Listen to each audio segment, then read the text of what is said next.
अस्सलाम वालेकुम जी। वेंदे पे हो जी माशाल्लाह बच्चे स्कूल जा रहे ने ते रेहड़ी दे उत्ते वेखो सारे चाचे यारां बाल उत्ते बाए ने ते लैके ते स्कूले जा रहे हैं। वाह चाचा तेरी अजमत नूं सलाम।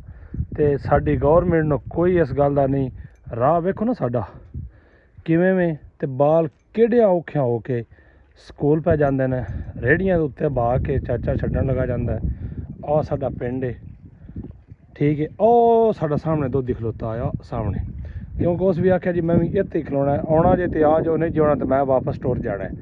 वहिंदे पे केडे जलील हो के ओ रुखां दे विच डेरा नज़र आ रहा है।